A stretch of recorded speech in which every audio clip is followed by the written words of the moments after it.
Empate em 2-2 entre Inter e Bahia, um jogo bem polêmico, tendo em vista que teve alguns erros no VAR, mas que fica nesse 2-2 depois do Inter abrir 2-0 e o Bahia ter o poder de reação para arrancar esse empate.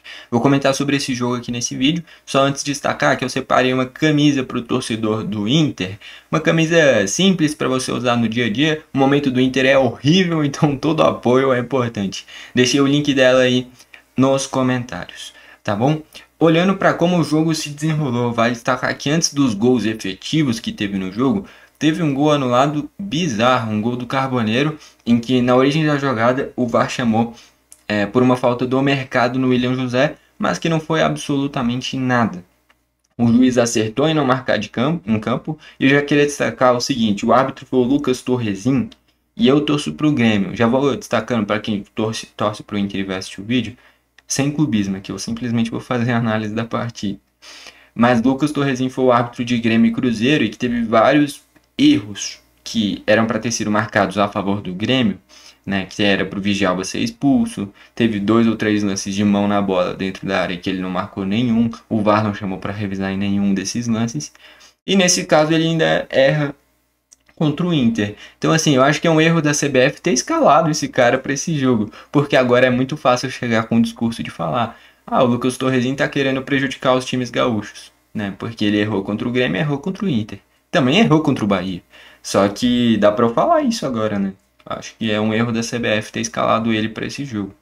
Enfim, acaba que o juiz vai no VAR, por influência dessa chamada, acaba anulando o gol, sendo que era para ter sido validado uma grande jogada do Carboneiro. Um tempinho depois o Inter continua pressionando, vale destacar que o Bahia começou com 10, 15 primeiros minutos bons, a partir daí a reta final de primeiro tempo só da Inter. E aí sai o gol do Vitinho depois de uma bela jogada do Bruno Gomes pela direita. O Vitinho chega na frente do Ronaldo, finaliza muito bem e abre ali o placar. No segundo tempo, logo no início do segundo tempo, o Vitinho recebe uma bola cara a cara, corta para a perna esquerda, finaliza, faz o 2-0. Parecia que ali o Inter ia engatar e encaminhar essa vitória contra o Bahia, tendo em vista ainda que o Bahia é um péssimo visitante. O Bahia tá lá na parte de cima da tabela, tá ali, não vou falar que brigando pela liderança porque não tá, mas praticamente encaminhado uma vaga direta para a Libertadores, porque é um excelente mandante. Se eu não me engano, o Bahia é o melhor mandante, inclusive. Mas dos times da parte de cima da tabela, ao mesmo tempo, é o pior visitante. Então é um time que, jogando em casa, jogando em Salvador, é muito forte, é muito difícil de vencer do Bahia jogando em Salvador. Mas quando o Bahia sai de casa, desanda completamente. Parece que o time desaprende a jogar bola. Só que é um time que é muito bom tecnicamente, tem bons jogadores, é bem treinado pelo Rogério Ceni.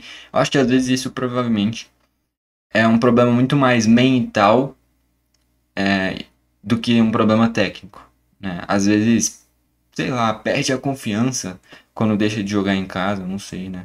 E aí o gol que coloca o Bahia no jogo sai aos 15 do segundo tempo, uma jogada que vem um cruzamento da direita para trás, o William José finaliza de primeira, e aí é o ponto bom de ter um gramado bom. O gramado do Beira-Rio estava incrível, por sinal, hoje talvez o gramado tanto do Grêmio, tanto do Inter e do Juventude também, dos 3 times da Série A do Rio Grande do Sul, talvez estejam no top 5 melhores gramados do futebol brasileiro, da Série A pelo menos, que é o que eu mais vejo. Porque é realmente espetacular o que vem sendo bem tratado, o gramado dessas 3 equipes. Do Juventude sempre foi muito bom, o do Inter estava um tapete na partida, e o do Grêmio, depois que o Grêmio comprou a Arena, também tá um espetáculo, cara. Então, o gramado dos 3 times do Rio Grande do Sul não tem o que reclamar. É o futebol dos 3 que é ruim, e é por isso que os 3 estão mal na tabela. É puro futebol. São 3 times que meio que pararam no tempo em relação ao futebol atual, e é por isso que estão lá na parte de baixo da tabela. Depois do Bahia fazer esse primeiro gol, só da Bahia, os minutos finais só o Bahia joga, o Bahia poderia ter inclusive virado. Antes de empatar, teve uma finalização do William José que ela bate nas 2 traves, teve 2 jogadores do Bahia na pequena área e a bola mesmo assim voltou na mão do Ivan. Ali parecia que de fato estava tudo conspirando para o Inter conseguir vencer finalmente, né, porque a fase é muito ruim. Mas isso não acontece porque aos 49 do segundo tempo, depois de uma bola aérea, se eu não me engano foi o Iago que cruzou, o Iago ex-Inter. Tem uma escorada, se eu não me engano, do Canu, ou foi do David Duarte, eu acho que foi do Canu. E aí o Thiago sozinho na frente do Ivan tira muito bem dele, faz ali o 2-2. Vale destacar os goleiros do Inter. O Rocher, eu se fosse o Inter venderia, porque toda hora tá machucado. O Antony, recentemente quando vinha tendo oportunidades, não vinha mais desempenhando tão bem como foi no início da temporada. E o Ivan vem muito bem no gol do Inter. Então hoje para mim, mesmo com o Rocher voltando, mesmo com o Antony voltando, para mim o Ivan é o titular. Mas eu tenho certeza que quando o Rocher voltar, ele vira titular, tendo em vista que o técnico é o Ramon Dias, ele é estrangeiro, na dúvida ele vai colocar outro estrangeiro. Mas por mérito o Ivan vem sendo titularíssimo nesse gol do Inter. Essa fase ruim do Inter não passa nada por ele. Tanto é que se não fosse ele, contra o Fluminense principalmente, o Inter teria sido humilhado, cara. Era jogo pro Fluminense meter 3-4-0, ficou só 1-0 porque o Ivan pegou muito. Já nesse jogo o Inter começou bem, mas depois que faz o 2-0 se acomoda no placar, começa a só se defender. O Bahia, que é muito bom tecnicamente, que nem eu falei, esses resultados ruins fora de casa não tem a ver com a parte técnica, é algum problema mental, algum problema de confiança. Quando sai de casa, sei lá o que acontece. Mas é um Bahia que fora de casa não desempenha o que consegue desempenhar jogando em Salvador. E aí quando o Inter se fecha lá atrás, o Bahia se sente mais confortável, encontra muitos repertórios de jogadas. O William José é um dos melhores centroavantes do futebol brasileiro da atualidade, está fazendo gol quase todo jogo. Não está sentindo falta nenhuma do Lúcio Rodrigues, o Bahia, que foi uma baita venda, por sinal. E com isso o Bahia consegue arrancar esse empate. Pelo que foi o jogo, um resultado excelente para o Bahia. Por desempenhar sempre tão mal fora de casa, é um resultado excelente para o Bahia. Pelo momento das duas equipes, o Bahia poderia ter até vencido. Mas por não vencer de ninguém fora de casa, um empatezinho tá bom. Já para o Inter, cara, jogando em casa, contra um time que não consegue jogar bem fora de casa, jogando contra um time que não consegue desempenhar fora de casa, e ter aberto 2-0 no placar, era para o Inter vencer. Não vencendo, vamos olhar a tabela como é que ficou? A tabela ficou assim, ó. Olhando primeiro pro lado do Bahia, que está mais na parte de cima da tabela.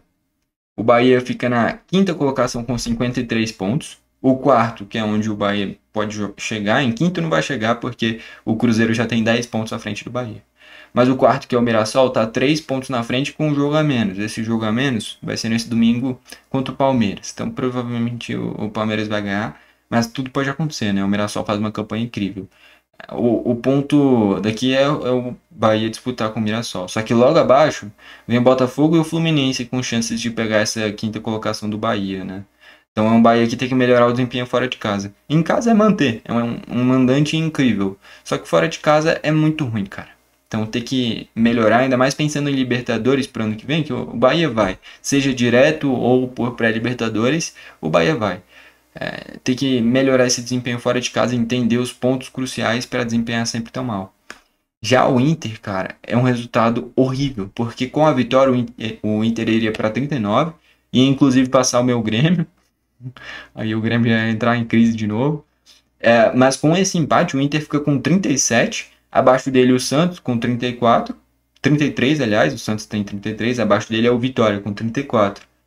O Santos está dentro, né, com 33. Abaixo do Santos, o Juventude com 32. Abaixo do Juventude, o Fortaleza com 29. Só que nesse domingo tem Fortaleza e Grêmio lá no Castelão. Eu conheço o meu time. Provavelmente o Fortaleza vai ganhar. O Grêmio vai pipocar com certeza. Ganhando, o Fortaleza iria para 32. Ficaria a 2 pontinhos também do Vitória. Cara, é um empate terrível para o Inter, porque indo para 39, abriu uma margem de 6 pontos em relação ao primeiro time dentro da zona, que é o Santos, e teria mais tranquilidade para a reta final de Brasileirão. Com esse empate, é 2 pontos que vai fazer muita falta, cara. Enfim, um resultado horrível para o Inter, um resultado bom para o Bahia, que é bom para o Bahia porque continua nessa luta por vaga direta na Libertadores, por G4. Já para o Inter, é um resultado catastrófico porque todas as equipes abaixo dele estão ganhando confiança, estão melhorando e o Inter não melhora. Não venceu nenhum dos últimos 5 jogos, por exemplo. Enfim, é um Inter que tem que abrir o olho. Bom, foi esse o vídeo, valeu e falou.